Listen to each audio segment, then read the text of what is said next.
रमहिनी 72। नारी एक संसार ही आई, मान वाके बाप ही जाई। गोड़ न मूड़ न प्राण आधारा, जामे भवर रहा संसारा। दिना सातले उनकी सही, बुध अद्भुत अचरज का कही। वाहिक बंधन करे सब कोई, बुध अद्भुत अचरज बढ़ हुई। मूस बिलाई एक संग कहू कैसे रही जाए, अचरज एक देखो संतो हस्ती सिंह खाए। इसीलिए साहब ने इस ग्रंथ का नाम रखा है बीजक। बीजक दुनिया में मैंने कोई ग्रंथ का नाम नहीं सुना है। कबीर साहब के बीजक बनने के बाद बीजक ग्रंथ का नाम दरिया साहब ने भी रखा और कोई रखा। बीजक का मतलब ही है गुप्त धन बताने वाला सांकेतिक शब्दों की लिस्ट। ऐसी लिस्ट, ऐसी पोथी जो गुप्त धन को बताए और सांकेतिक शब्दों में बताए, जो सब न समझ पाए। बीजक के कितने अंश ऐसे हैं कि महर्मी द्वारा ही समझा जा सकता है। अब ये पूरी रामायणी जो 4 पंक्तियों और एक साखी की है, अद्भुत कथन, अद्भुत है। माया का वर्णन है। नारी एक संसार ही आई, एक स्त्री संसार में आई। माया नवा के बाप ही जाई। उसकी माता नहीं थी, केवल बाप ने उसे पैदा किया था। ऐसी कोई नारी हो कि बाप पैदा किया हो और स्त्री ने न पैदा किया हो, ऐसी नारी आई। गोड़ न मूड़ न प्राण आधारा, उसके गोड़ नहीं था, मूड़ नहीं था और प्राण भी आधार नहीं था।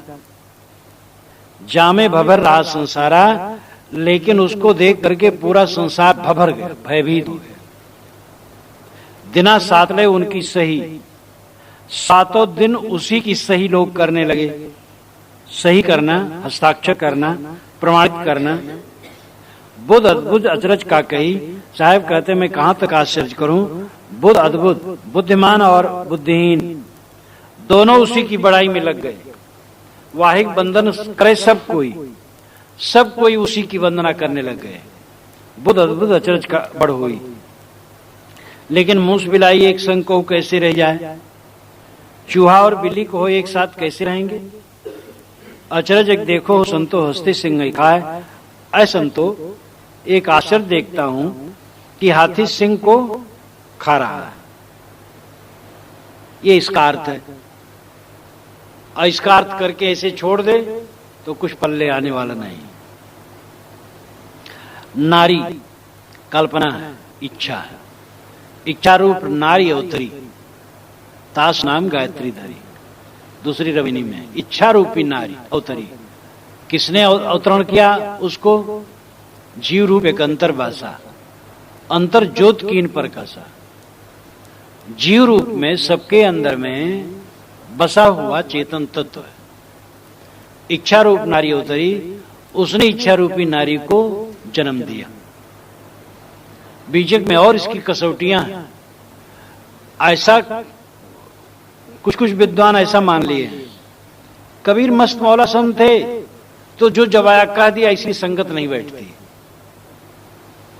अब ऐसा वो नहीं कहे कि अर्ध विक्षिप्त थे इसलिए उठपटांग कह दिए, लेकिन ये कहे कि मस्त मौला संत थे, जब जहां आए जैसे कह दिए, इसलिए संगत नहीं बैठती। अब संगत बैठाने की उनकी समझ ही नहीं है, तो समझते हैं कि उन्होंने असंबद्ध कह दिया है। साहब ने माया को नारी शब्द से व्यक्त किया है और उनकी माया कबीर साहब द्वारा व्यक्त की गई माया न तो किसी ईश्वर की शक्ति है और न अनिर्वचनीय है, न अघटित घटना पटीसी है, न दुरत्या है। ईश्वरवादी कहते हैं कि माया ईश्वर की शक्ति है,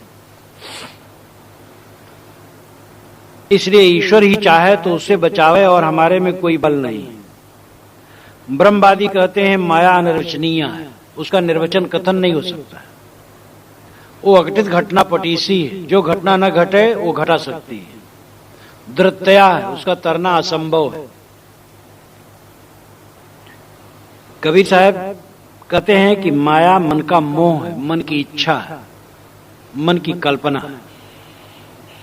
इच्छा और कल्पना, इच्छा की पूर्ति के लिए कल्पना उठती है, दोनों माया का रूप है।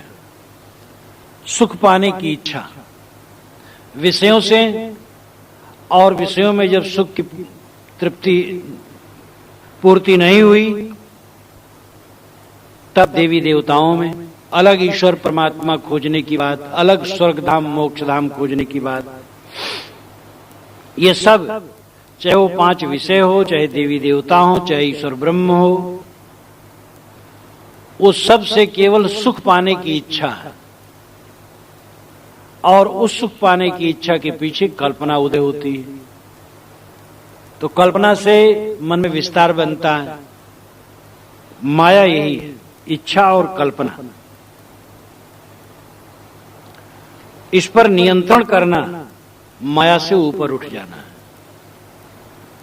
इच्छा, साहब कहते इच्छा के निर्माता तुम हो, ईश्वर की माया नहीं है, तुम्हारी माया। कोई बीड़ी पीने लगा, बीड़ी पीने का मोह कर लिया, क्या ईश्वर ने उससे बीड़ी पिलवाया है? तो स्वयं उसने पिया है, स्वयं उसकी गलती है। किसी नर या नारी से मोह कर लिया, अब उसको देखे बिना, उससे मिले बिना रहा नहीं जाता है। ये माया किसने बनाई? किसी ईश्वर ने बनाई, ब्रह्म ने बनाई, कि उस जीव ने बनाई? उस जीव ही ने बनाई, मनुष्य ने ही बनाई। तो माया जिससे तुम परेशान हो, वो माया ना तो किसी ईश्वर ने बनाई है, और उस माया को न तो किसी ब्रह्म ने प्रकट किया है, न किसी देवी देवता की बनाई माया है, और न वो स्वयंभू है। वो माया तुम्हारे मन की कल्पना है। इसलिए तुम उस माया को मिटा सकते हो। इस प्रकार कबीर साहब की इस परिभाषा में साधक के लिए पूर्ण संबल है कि वो माया मिटा सकता। पहचाने उसके मन का मोह माया है, उसके मन की इच्छा माया है, और इच्छा माया है, और इच्छा की पूर्ति के लिए कल्पना, ये दोनों अभिन्न नहीं है। तो एक नारी आई संसार में, इच्छा और कल्पना आई। माता ने उसको नहीं पैदा किया, केवल पिता ने पैदा किया। पिता जीव है, जीव ने इच्छा को कल्पना को पैदा किया। अगर हम इच्छा न करें, कल्पना न करें, बस यही समाधि है। इच्छा कल्पना का त्याग समाधि है। इच्छा कल्पना का त्याग स्वरूप को प्राप्त करना है, माया से तर जाना है।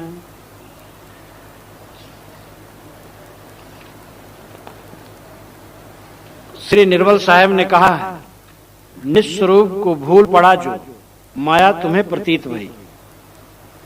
निस्वरूप पर लक्ष्य गया तो खोजो माया कहां गई।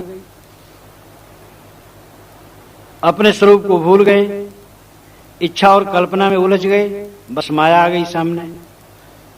निस्वरूप पर लक्ष्य गया, इच्छा और कल्पना खो गई, बस माया खत्म। बड़ी सरल समझ है ये, बहुत सरलता से इसका बोध प्राप्त किया जा सकता है। अब रहने में समय लगेगा, रहनी में रहना चाहिए। इंद्रिय और मन की लोलुपता का त्याग हुए बिना यह दशा नहीं आती। तो इस इच्छा रूपी नारी, कल्पना रूपी नारी, माया रूपी नारी का जन्मदाता जीव पिता है, कोई माता नहीं। गोड़ न मूड़ न प्राण आधारा, न इसके गोड़ है, न मूड़ है, न प्राण है, कोई आधार नहीं। मतलब है ये स्वतंत्र सत्ता युक्त कुछ नहीं, अपने आप में ये कोई द्रव्य नहीं। जैसे मिट्टी ले आओ, आग ले आओ, हवा ले आओ, पानी ले आओ, वैसे कोई माया नहीं है कि उसको ले आओ। माया तो मन का मोह है। जामे भभर रहा संसारा, जिसमें सारा संसार भभर गया, भयभीत हो गया, वो निराधार है।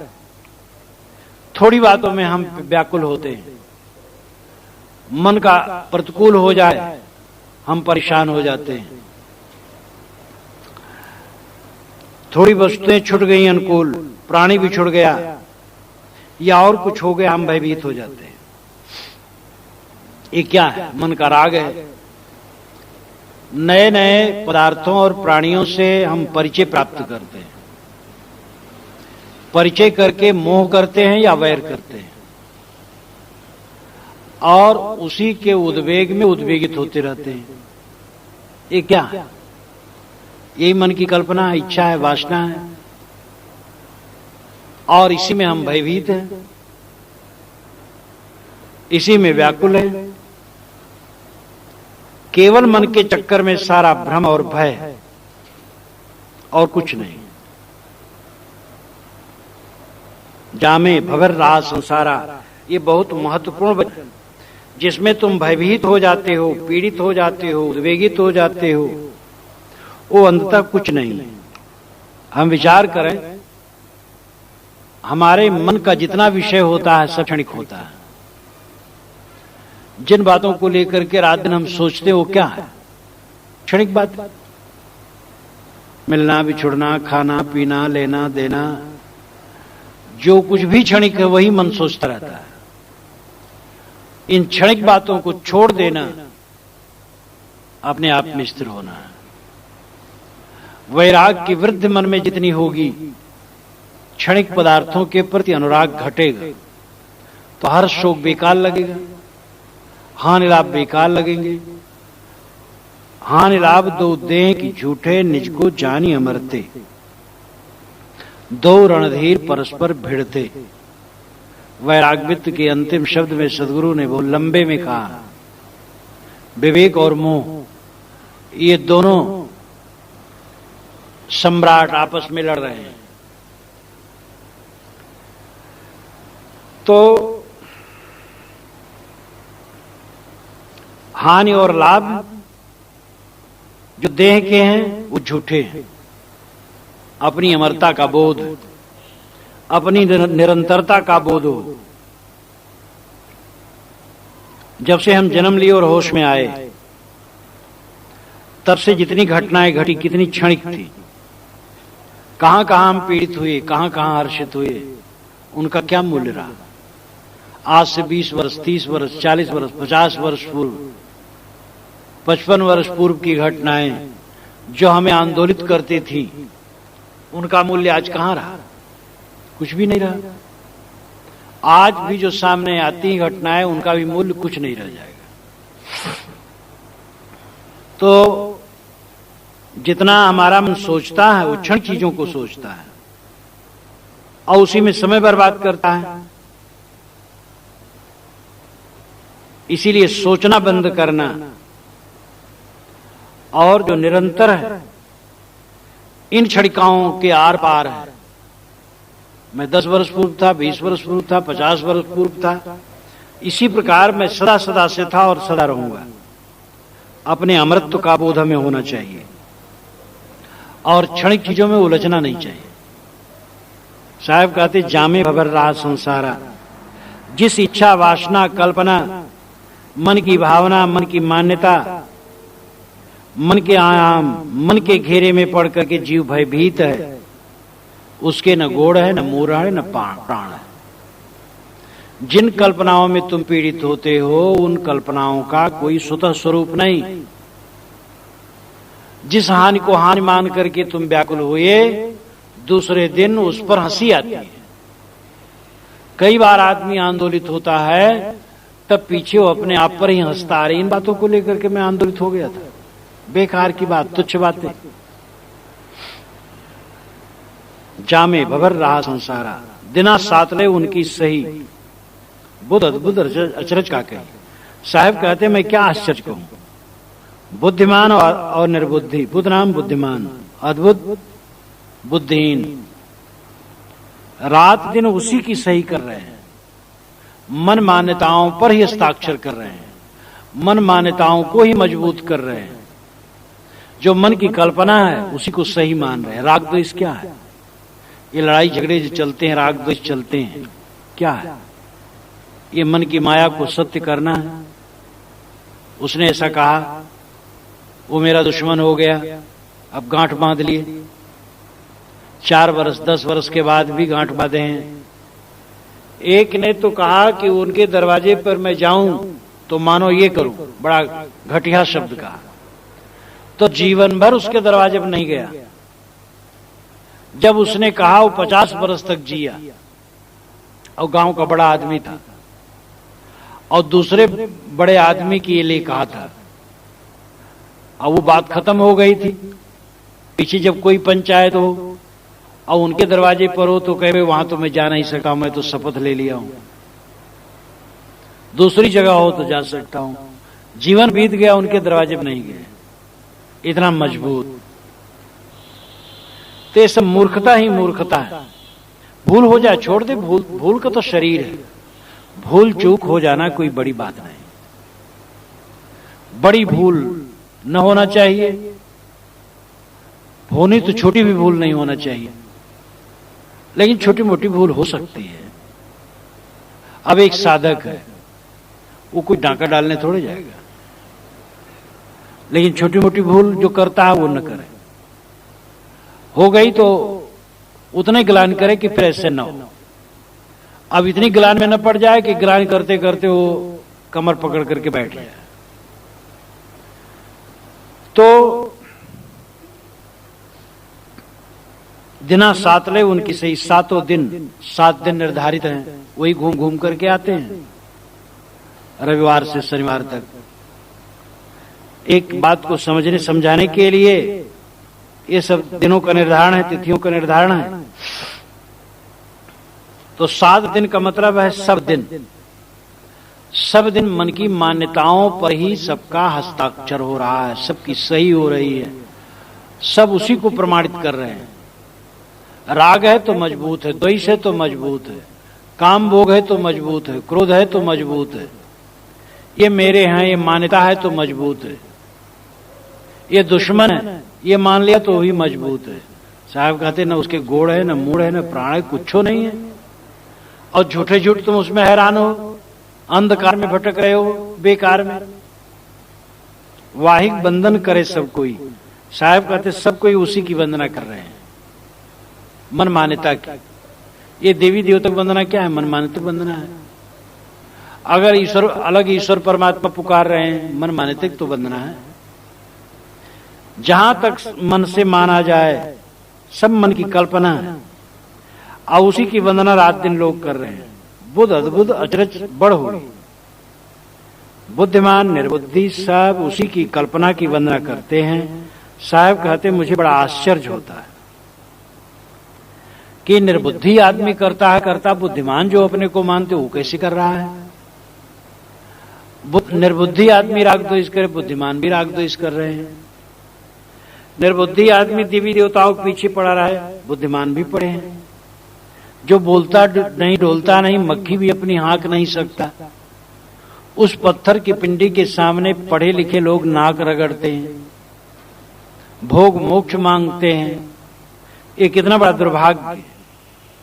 ये मुझे आश्चर्य होता है कि बुद्धिमान और निर्बुद्धि दोनों एक घाट पर है।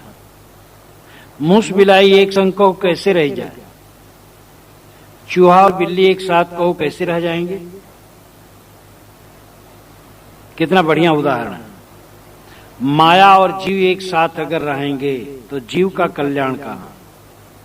अगर तुम मन की कल्पनाओं को न जीतोगे तो तुम्हारा उद्धार कहां? तुम्हारे घट में तुम्हारा दुश्मन है, तुम्हारे घट में तुम्हारा मित्र है। घट के अंदर में जो कल्पनाएं हैं, इच्छाएं हैं, वासनाएं हैं, उनको जीतने का प्रयास करो। कल्पनाओं में डूबो ना, इच्छाओं में डूबो ना, उनको शत्रुनी समझो, उनको जीतो। कल्याण की इच्छा अच्छी बात है, सत्संग की इच्छा, सेवा की इच्छा, भक्ति की इच्छा अच्छी बात है। यहां इच्छा का मतलब है भोगों की, बाहरी पदार्थों से सुख पाने की इच्छा, भोगों से सुख पाने की इच्छा, लोकांतर में सुख पाने की इच्छा। अलग कोई ईश्वर परमात्मा होगा, वह मिलेगा तो सुख मिलेगा, यह कल्पना यह तुम्हें भटकाती है। मूस और बिल्ली एक साथ नहीं रह सकते। अगर चूहा अपना कल्याण चाहे तो बिल्ली से दूर रहे, अगर जीव अपना कल्याण चाहे तो माया से दूर रहे। यहां साहब सावधान करते साधकों को, ज्ञान का घमंड न करना। एक तथाकथित ज्ञानी कहें कि मेरे पेट पर युवती स्त्री लेटी रहे तो भी मुझे काम विकार न होगा। तब संतों ने कहा तुम्हारा पतन हुए बिना नहीं रह सकता। तो उनका इतना घोर पतन हुआ कि वे दीन दुनिया के नहीं रह गए। जीव वासना के बस है। साहब सावधान करते हैं, तुम्हारी जो अनाज काल से वासना सिक्त चित्त वृत्ति है, उसको देखते हुए तो तुम चूहा और माया बिल्ली, उससे दूर रहा करो नहीं दबोच खाएगी। लेकिन फिर साहब साहस देते हैं, अचरज देखो संतो हस्ती सिंह ही खाए। ऐ संतो एक आश्चर्य देखता हूं कि हाथी सिंह को खा रहा है। सिंह हाथी को मार देता है, लेकिन हाथी ही सिंह को खा रहा है। हाथी मन है, सिंह जीव है। मन जीव को भटका रहा है। साहब सावधान करते हैं, जगाते हैं, तुम निपट चूहा नहीं हो, सिंह हो। चूहा तो तुम बन गए हो, स्वभाव से तुम बलवान हो, और तुम मन को मारो, मन को वश में करो, माया को जीतो। इन दोनों पंक्तियों में दोनों बातें। जीव अनाद काल से संस्कारों की व्यवस्था में जो उलझा है, उसको दृष्टिगत रखते हुए सद्गुरु सावधान करते हैं साधक को कि माया से दूर रहना। जहां जहां मन भटक जाए वहां वहां से सावधान रहना। पुरुष साधक को स्त्री से दूर, स्त्री साधिका को पुरुषों से दूर। जहां अपना मन भटके साधुओं को जन्म स्थान से दूर।